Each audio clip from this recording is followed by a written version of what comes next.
Good evening. Welcome to the PoliticIt podcast. We've got with us Bill Olson, and Bill, that was quite a feat at the county convention. Tell the audience a little bit about what happened there.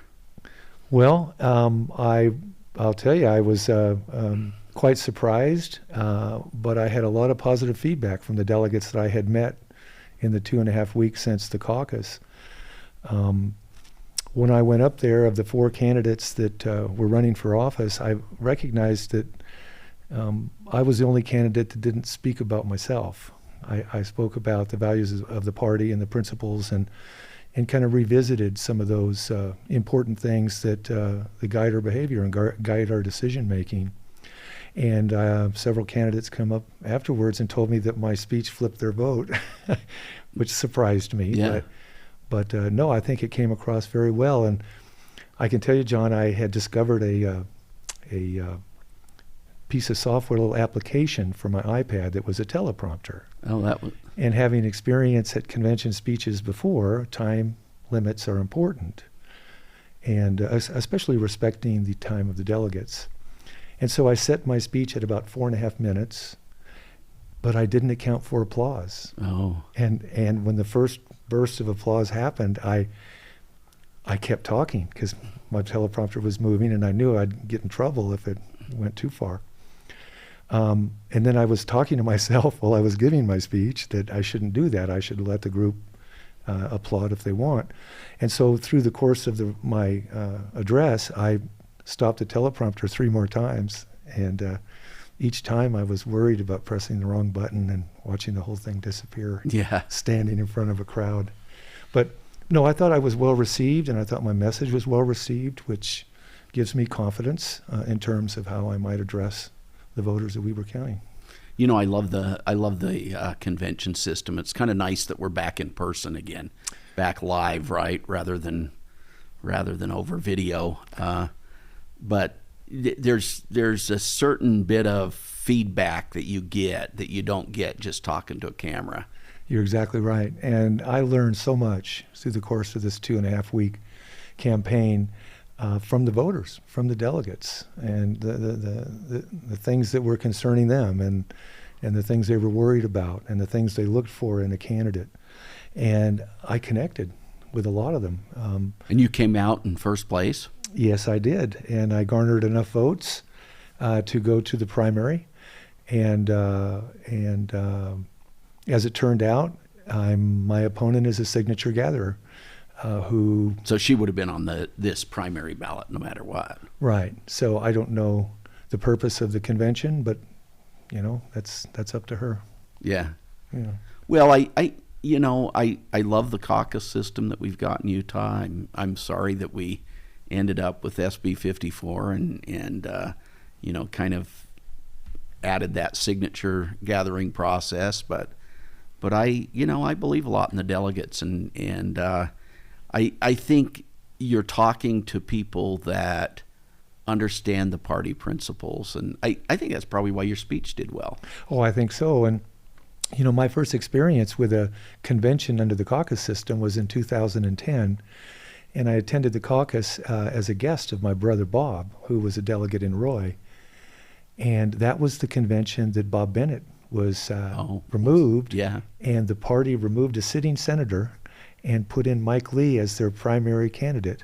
I had never seen anything like that happen in California, and I got to tell you, it hit me hard with respect to recognition and appreciation for my rights as an American. Yeah.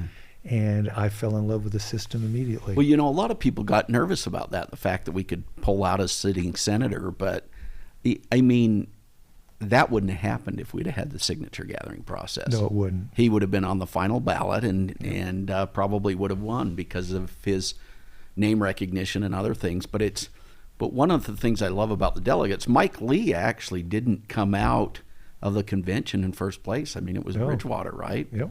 And then they kind of fought it out in the primary, but Bennett was eliminated. And so it's really fascinating how that system worked.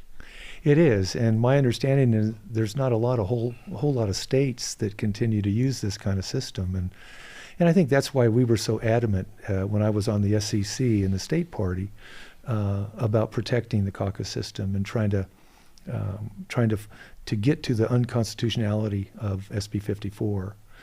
We were somewhat successful, but we ended up on a path where we had a hypothetical situation, and courts don't make decisions on hypothetical situations. Right. We needed a harmed party. And You know, it's interesting to me. So you're now in the primary. Tell me a little bit about your philosophy and what you want to do in Weber County, and what's important about the office that you're. Right. Well, so there are probably 3 or 4 things that are important to me. Number one is really public safety. I mean, without good public safety, you can't create a good business environment, and without a good business environment, you lose all kinds of opportunity. In public safety, it's important for our families to be safe. And so I spent 6.5 hours yesterday with the sheriff and the chiefs touring the facilities, learning more about what they're doing. So public safety, taxes were a big one. When I did my research prior to filing for my candidacy, I discovered taxes had increased 60% in the last 9 years, while our population grew just under 10%. And that's not really a sustainable path. And then I had to research how property taxes are figured out in Weber County. And I was really shocked to learn that there were 44 taxing unities, and that all 44 are guaranteed the same amount of money in their budget that they had last year. So that doesn't, in my mind, allow for a reduction in property taxes. Right. So we've got to be real careful about that. And I did, on my website, I do propose some ideas to talk about different ways of doing things. And I think that's important every now and then, to kind of rechannel some energy into some outside of the box thinking that gives us a chance to either truly justify the way we're doing things now, or maybe start scratching our heads and figuring out there might be a little bit better way to do it. And then the third is really small business. Being a businessman, you know, I did some research on what's going on in Weber County, and there are 8 or 9 incubator organizations that promote entrepreneurialism and help startup businesses to learn how to run a business, to learn how to manage the finances, things like that. I would like to be actively involved in that and see if we can't foster a more productive environment for entrepreneurialism in our county. Yeah, that'd be a great thing. You know, one of the things that people always ask about is, what about housing? I mean, you know, we've had a huge influx of people, you know, with this new ICBM system that's been awarded to Northrop and all of the engineers we've got moving into here. I think our housing prices have gone up more in Weber County than anywhere else in the state. Now, you know, I think it's that, you know, that demand shock that happened, but what do we do long term? Well, you know, when you promote business and you promote and you attract businesses, you're going to put pressure on the housing market. I'm kind of a firm believer in master plans. Master plans take a lot of coordination, a lot of effort in terms of conceptually building communities. And I think we run into trouble sometimes when we change those plans, oftentimes for reasons that might come and go. But affordable housing is important, and the high density stuff that's going on now disturbs me a little bit, especially when master plans are changed to accommodate it. I'm for sustained growth and sustained business growth and community growth, and I really think that's the only way we can kind of keep our finger on the pulse of whether housing is affordable or not. But supply and demand is a natural thing, and I think we have to adjust to it and live with it. Yeah, I think that's an important point. A lot of people want the government to take a more active role, and the reality of it is those decisions do need to be made at the local level. And your idea of, you know, the plan for the city and how things are zoned, and you know, that's part of somebody's property right. Absolutely, and a property right is an inalienable right as far as I'm concerned. Yeah. And we must respect that. And we all live in a community, John. And so I know my experience is in business, and in business you have to rally shareholders to agree on certain directions and plans, and there's a lot of give and take that goes on, and it's like, for me, I want to bring the same kind of values that I used in business to county leadership with respect to working with people and learning about the things that are important to them. But we have to come together on a master plan of our community. We can't just continue to grow in different directions, and it's challenging. It's challenging. Yeah. Well, what other kinds of plans do you have for the county? Well, one of my big ideas that got me first started to want to be a county commissioner was learning that one of the commissioners sit on the board of directors of the Weber Morgan Health Department. And I imagine commissioners, as my research has told me, sit on a lot of boards. Okay. Yeah. But I'd like to have that seat with my knowledge of science and molecular diagnostics and disease and infectious disease detection. I have a pretty good foundational knowledge of that science, and I would like to be in a position to share that knowledge and also to use that knowledge to support and some ways protect the citizens of Weber County. I think our commission did a really good job. I think our health department did a pretty good job in terms of not moving to complete mandates and masks and things like that. So I give them credit. There's a lot of good going on in Weber County right now. Bill Olson isn't going to show up and change everything. I would like to work with the folks that have the experience, but kind of add my experience to the mix. That's wonderful. I mean, it's interesting. You talked about the health department and stuff, and I remember several conversations with the in the Senate with the state health department, and one of my colleagues in the Senate basically said, "Yes, you are the experts at the disease, but we have to weigh that cost versus the benefit to society, and shutting down businesses is going to be costly." And so that balance, and it is the people that are elected by the people that should be making those final decisions. Well, it is, because I think what's most important in local government especially is accountability. I mean, we all live in the same area that we govern, right? And so the decisions that we make impact us all. And I think it's important. Accountability is important. I think conflicts are important. I come to the table with no conflicts.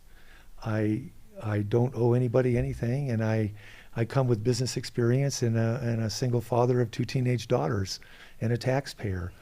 So I'm very much looking forward to kind of rolling up my sleeves. So it's not like your decisions are going to pad your pocket in some ways. No. In fact, I retired from a business career where I was in charge of millions of dollars of other people's money. And that's a fiduciary duty, and it's a duty I held high. And it was a duty I was very good at, and my job was to improve the value of that money. And so my ecosystem I come from is that, and it's the only way in which I can base my decision making. And so I know I ask a lot of questions, and I investigate a lot of things. And I'm looking forward to working with some of the experienced people that are in place in Weber County and be part of the solution. Very good. We're talking to Bill Olson, and we're going to take a break, and we'll be right back. Hi, I'm Bill Olson, candidate for Weber County Commissioner. For as long as I've been alive, jailing was intended to remove the accused from the community while justice was considered and served. Somewhere along the line, the role of jailing changed to corrections. That is, rather than house inmates to protect the community while they are awaiting trial, efforts were established to correct the behavior of the inmate. This meant focusing on the mental health of the inmate and how we might make them better citizens by solving their mental health issues. But jails have never been therapeutic environments, and they are not set up or equipped to serve people with mental health needs. These needs include cognitive skills, interpersonal problem solving, anger management, alcohol and drug education classes, alcohol and drug treatment services, relapse prevention, support system development, and social skills. While it is indisputable that many people inside our county jail need and deserve access to these services, there is an inherent mismatch between the care these programs are intended to provide and the isolating, punishing institution in which they are being administered. If we have a sheriff playing therapist because the mental health clinics are closed, we haven't addressed the real problem. Divestment in community well-being, health, and safety may necessitate acts of survival that are criminalized and can result in even more arrests and incarceration. Buckle up, folks.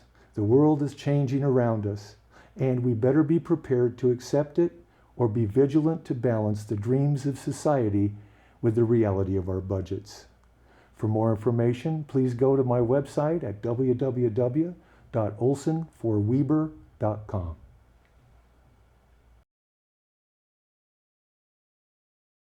Welcome back to the PoliticIt podcast. We're talking with Bill Olson, candidate for the Weber County Commission.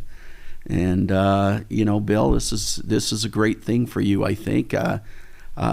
Why don't you tell people a little bit about your background? I know you were CEO of a medical diagnostic company and several other things. Let's talk just a bit about who Bill Olson is and tell us a little, brag on yourself just a little bit here. Well, it's easy to do when I'm by myself, but but no, my business experience has really been completely entrepreneurial.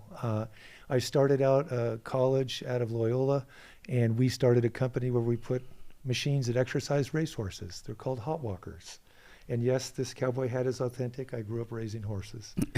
But essentially, we created a monopoly without even trying. We built these systems, the most safe systems in the world, with fiberglass housing, rubber end plugs, quick release mechanisms. And at any given moment, there were $100 million worth of thoroughbreds using our equipment every morning on the major racetracks throughout the United States.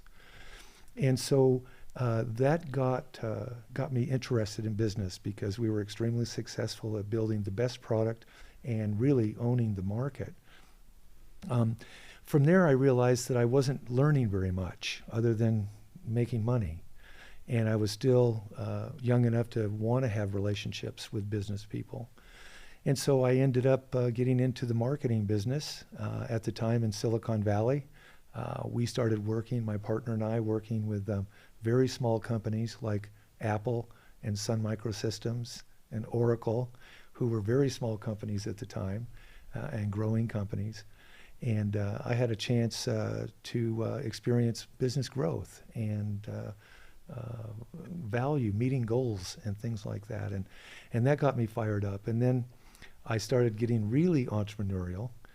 After 9/11, I was running a women's professional golf tour.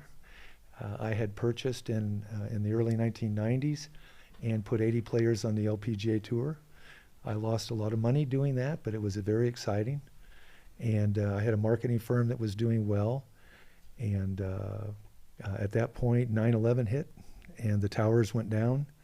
And I did a very severe inventory on myself on whether I was part of the problem or how could I be part of the solution to help my country. And I started investigating energy. I had studied oil politics a little bit at Loyola in the 70s and came to the realization that the combustible process in industry was only about 30% efficient. And so I started looking into cogeneration technologies and things, and I really was intrigued that internal combustion engines were 100 years old, but were just as efficient today as were the day they built them. And most energy companies were concerned of emissions, not on efficiency of fuel. And so they were spending hundreds of millions of dollars scrubbing smokestacks, on these processes. When you refine glass, when you make steel, when you move fluids through pipelines, it takes combustion. And so I started investigating cogeneration technology, which is using the excess heat from energy to offset the need for fuel. And from there, developed a company called Electrotherm. We made electricity from hot water. That technology today is on 5 continents. I'm very proud of that. But the whole process of being an entrepreneur and starting companies, I'm kind of a startup guy, is, research the markets, do the primary and secondary research, write the plan, build the team, raise the funds. If you can't convince shareholders to invest in your technology or your project or your business, it might not be viable. And then you have to execute, and then you have to really penetrate markets. And I've had several companies, 2 for sure, that got so big that I wasn't even in the picture. And that's okay with me, because I never saw myself as somebody experienced enough to run multi-billion-dollar companies. But I love the idea of making something out of nothing, and to be productive and to deliver value to somebody other than myself. Well, all of those things that you mentioned seemed very apropos to being a county commissioner, right? I mean, you think about, researching the problem, right? Understanding it. Yeah. I mean, just the things you said, I was thinking as you were talking that that's the way you have to approach a leadership position in government, right? Absolutely. And many times you have competing parties, and both have legitimate positions. But I think you have to look at the overall value of the contributions of both. And there is compromise required. But I think what's most important about my experience is I know how to set a goal, and I know how to develop objectives, and then I'm tenacious in terms of meeting those objectives. And I look for a great deal of cooperation. In Weber County, we have a beautiful county, 260 some odd thousand citizens. We have an Air Force base, a world-class university, and a lot of like-minded folks. And I'm looking forward to the opportunity to serve this community on a platform I've never really had a chance to use. Yeah, I've never thought of that idea that, given your background in business, if you think about the citizens as the shareholders, right? Totally. I mean, the whole idea of maximizing shareholder value is important, and making sure that, what you do is important to the citizens. Right, and I mentioned in my speech at convention that, why should the metrics used in business to maximize profits be lost on government? We should be able to build more efficient operations and more efficient practices. And I think that's the one benefit of having a somewhat of a bureaucracy, is that you have people in positions over a period of time. And in that period of time, they have opportunities to become more efficient and become better at what they do. And I would like to see leadership in Weber County foster that environment. I think we can deliver better government to the people. I really do. Yeah, better government at a better price, right? I mean, absolutely. That's a big issue for me in Weber County. Our tax revenues and stuff are pretty big for a county this size. They are, and I think the challenge is really balancing the dreams of society with the reality of our budgets, right? Because society's dreams are infinite. Taxpayers are finite. And we really can't afford everything. So we've got to be very careful about those things that we choose to use taxpayer funds for, and how it benefits the community. And we have a remarkable start. I mean, if I get an opportunity, or when I get an opportunity to sit on the commission, there's a lot that's already been done. There's not a whole lot that has to, come from scratch. But I'm ready and willing to dive in and take this thing on like a brand new startup business, with a goal of achieving better government at less cost, and to gain experience as with service to the community. It really is a tremendous opportunity for someone like me, who's retired, and I still feel like I have a lot to give, and my 2 teenage daughters can only take so much. Yeah. Well, that's a great position to be in, because you're really not in a position where what you want out of this is to pad your own pocket. Right. In fact, John, I don't know if I mentioned this already, but having experience raising millions of dollars and being the steward of those investments, chartered with the challenge of making them more valuable, I kind of enjoy my retirement where I'm managing a very small amount of money and my personal money, and not really interested in trying to make more.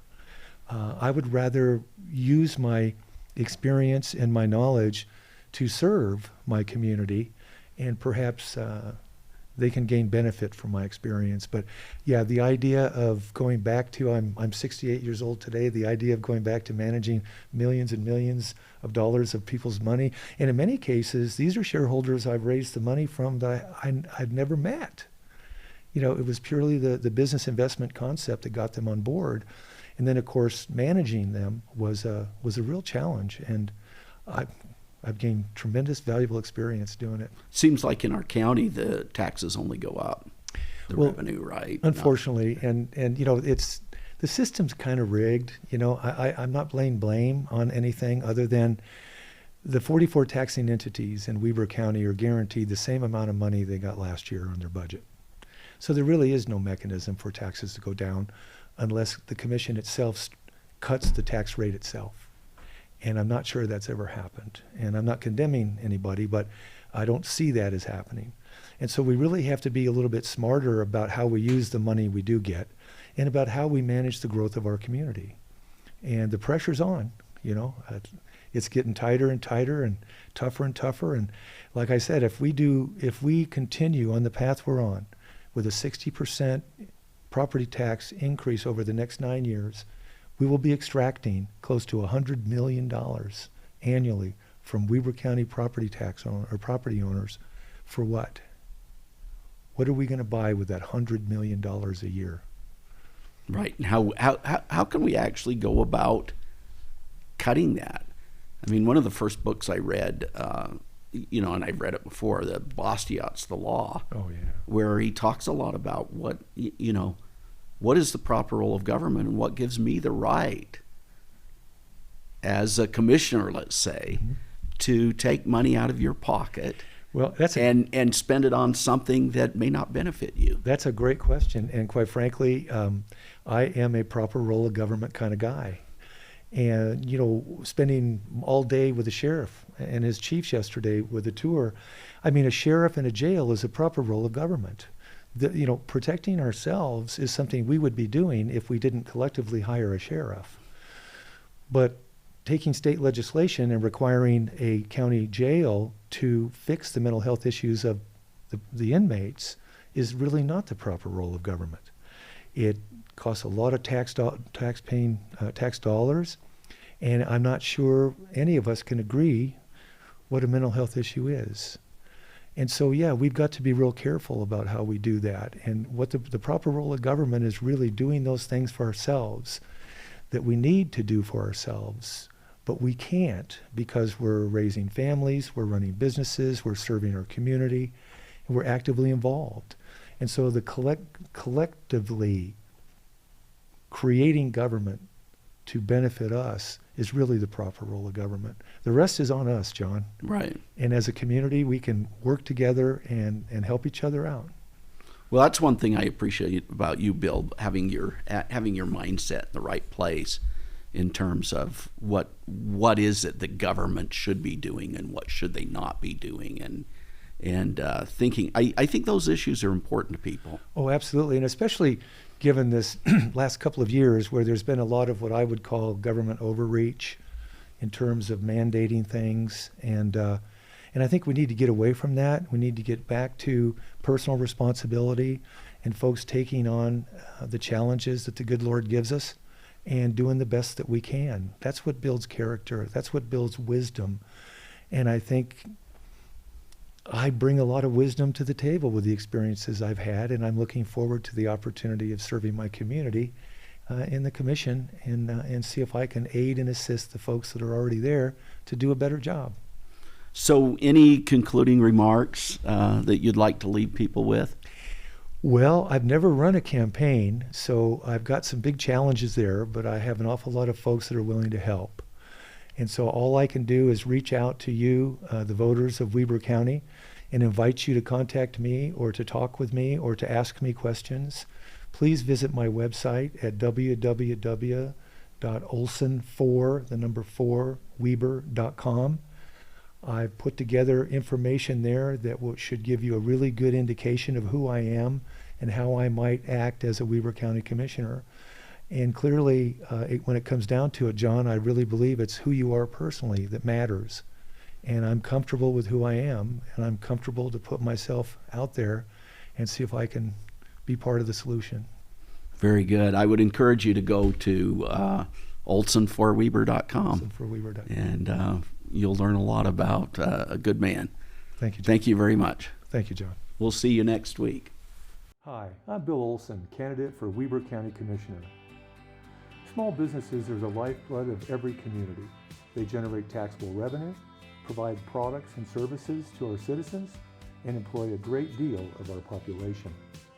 Without these businesses and a free market to operate in, our government would be a lot bigger and less responsive to our needs. Planned growth in any community should be financed by taxes derived from a growing economy rather than individual income or property ownership. A thriving business environment is what allows us to exercise our freedoms, to reach our dreams as we raise our families and serve our communities. Absent this thriving business environment, the only other option to finance growth is higher income and property taxes. It's a well-established fact that government can either help or hinder business. On one hand, it may overtax or overregulate. On the other, it can create an environment in which businesses flourish. Because American business is central to a strong economic system, counties that create a business-friendly environment will likely experience a positive economic impact which will spill over into the lives of its citizens. Let's work together to learn and understand which policies make Weber County small business friendly and which policies keep small business at bay. For more information, please go to my website at www.olsonforweber.com.